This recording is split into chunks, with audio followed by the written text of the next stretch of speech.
मुद्दे जिनका सीधा वास्ता है आपसे, खबरें जो जुड़ती है आपके अपनों से, आपके क्षेत्र की हर छोटी बड़ी खबरें देखिए उत्तर प्रदेश न्यूज आपकी आवाज पहुंचाते हैं जिम्मेदारों तक।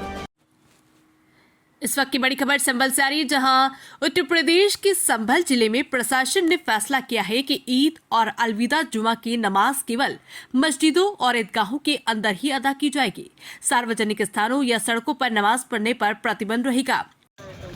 जिन्हें फजूल समझकर बुझा दिया तुमने, वही चराग जलेंगे तो रोशनी नहीं। हम अपने मजहबी पेशवाओं के जरिए, चाहे वो किसी भी मजहब के पेशवा हों, हम उनकी ज़िंदगी को पढ़ेंगे, इत्तेहाद को पढ़ेंगे, शांति को पढ़ेंगे, वतन से प्यार और मोहब्बत को पढ़ेंगे, तो कहीं ये नहीं मिलेगा कि एक इंसान का दुश्मन बन जाए, एक इंसान का कातिल बन जाए।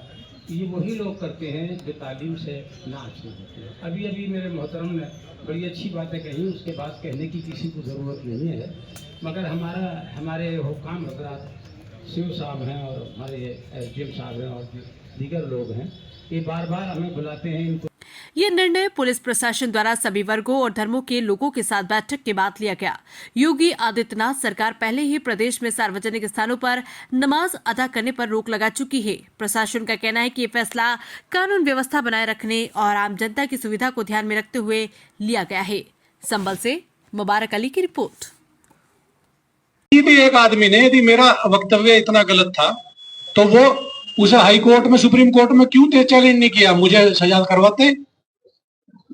यदि मेरा वक्तव्य इतना गलत था, क्योंकि मैंने कुछ गलत, मतलब हर चीज दोनों धर्म के लिए बराबर बोली, और यही उद्देश्य रहता है हमेशा। भाई हम अपने जहां हम रहे, हम वहां कोई इस तरह की शांति व्यवस्था भंग ना हो, तो आप सब विश्वास के साथ रहें। भाई ऐसा कोई किसी के साथ कुछ वो नहीं होगा, पर हर आदमी को अपना अपना अधिकार है। पर आप यदि ईद की सिवैयां खिलाना चाहते हो तो आपको गुजिया भी खानी पड़ेगी, या गुजिया खाओ हम ये तो दोनों पक्ष खाओ। पर यहाँ गड़बड़ हो जाती है, जहाँ एक पक्ष खाने को तैयार, दूसरा खा नहीं रहा, तो यहाँ भाईचारा खत्म हो जाए। कोतवाली संभल परिसर में आज शांति समिति की बैठक की गई, जिसमें सभी वर्गों और धर्मों के लोग उपस्थित थे। उन्हें स्पष्ट रूप से अवगत कराया गया और सुनिश्चित किया गया है कि मस्जिद एवं ईदगाह के अंदर ही नमाज अदा की जाएगी और परिसर के बाहर सड़क पर कोई भी नमाज अदा नहीं की जाएगी और सड़क पर लोग बैठकर नमाज अदा नहीं करेंगे।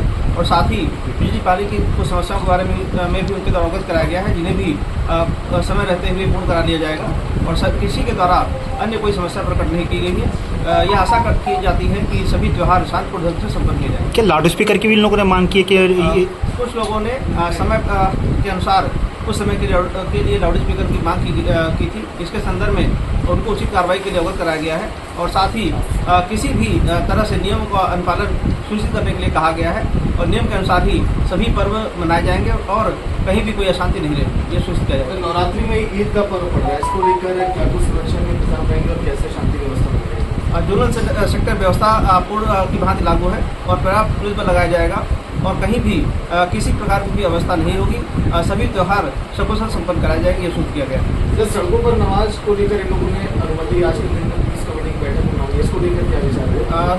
सड़कों पर किसी भी तरह की नमाज अदा करने की अनुमति नहीं प्रदान की जाएगी और मस्जिद परिसर के अंदर ही एवं ईदगाह के अंदर ही नमाज अदा की जाएगी, यह सूचित किया जाएगा।